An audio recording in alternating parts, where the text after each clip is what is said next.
बच्चों, let's read this question. Question says correct set of quantum numbers defining the highest energy electron in scandium 1 ion is. Right, हमें बताना है highest energy electron क्या होगा किस में, scandium 1 में.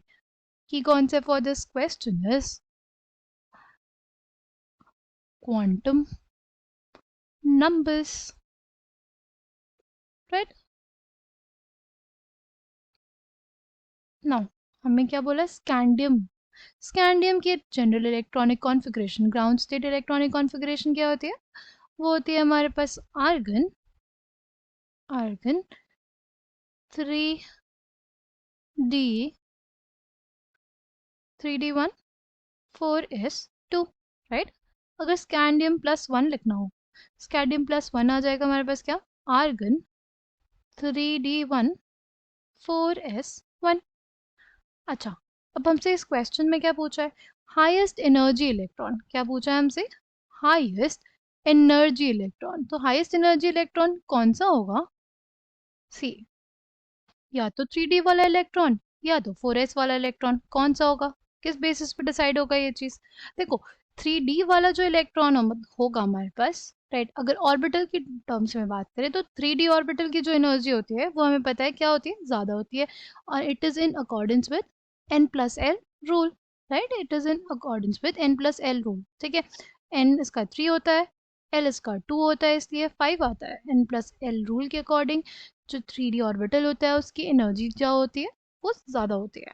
बट अगर बात करें 4s ऑर्बिटल की, इसकी जो एनर्जी होती है n+l रूल के अकॉर्डिंग हमारे पास क्या होता है, इसकी एनर्जी जो होती है वो कम होती है. राइट, क्योंकि इसके लिए n 4 है और l 0 है, तो टोटल हमारे पास 4 आता है. तो 4 की जो है वो कम होता है. फिलिंग ऑफ इलेक्ट्रॉन्स जब करते हैं तो 4s की एनर्जी हमारे पास कम होती है as compare to 4s orbital की एनर्जी कम होती है 3d ऑर्बिटल से. ठीक है, इसकी पहले फिलिंग होती है, इसकी बाद में फिलिंग होती है. पर आउटर मोस्ट ऑर्बिटल तो हमारे पास कौन सा होता है, 4s ऑर्बिटल होता है. ठीक है, आई होप आपको ये बात समझ में आई होगी. अब अगर हमें ये डिसाइड करना है कि हाईएस्ट एनर्जी इलेक्ट्रॉन कौन सा होगा, अगर हमें ये डिसाइड करना है हाईएस्ट एनर्जी इलेक्ट्रॉन कौन सा होगा, तो हमें और भी फैक्टर्स को कंसिडर करना पड़ेगा. हाईएस्ट एनर्जी इलेक्ट्रॉन पूछा है, ऑर्बिटल नहीं. उस चीज़ के साथ कंफ्यूज मत होना कि यहाँ पे अगर बोला है हाईएस्ट एनर्जी इलेक्ट्रॉन तो उसका सेंस हाईएस्ट एनर्जी ऑर्बिटल से है. राइट, अगर हाईएस्ट एनर्जी ऑर्बिटल पूछता तो वही चीज़ पूछता है ना. बट हमें इलेक्ट्रॉन मेंशन किया हुआ है यहाँ पे क्वेश्चन में, इस वजह से हम लोग और फैक्टर्स को भी देखेंगे. जैसे हमारे पास जो डी ऑर्बिटल होता है उसका जो शील्डिंग इफेक्ट होता है वो क्या होता है, उसका शील्डिंग इफेक्ट पुअर होता है. इसका जो शील्डिंग इफेक्ट है वो काफ़ी पुअर है. इसके शील्डिंग इफेक्ट पुअर होने की वजह से, इसका शील्डिंग इफेक्ट पुअर होने की वजह से हमारे पास जो इफेक्टिव न्यूक्लियर चार्ज लगता है इस 4s के इलेक्ट्रॉन पे वो बहुत ज़्यादा रखता है. राइट, इसका जो शील्डिंग है, इसकी जो शील्डिंग है वो बहुत पुअर है. इसके वजह से, इसकी शील्डिंग पुअर होने की वजह से इस पे जो इफेक्टिव न्यूक्लियर चार्ज लगता है 4s के इलेक्ट्रॉन पे वो बहुत ज़्यादा लगता है.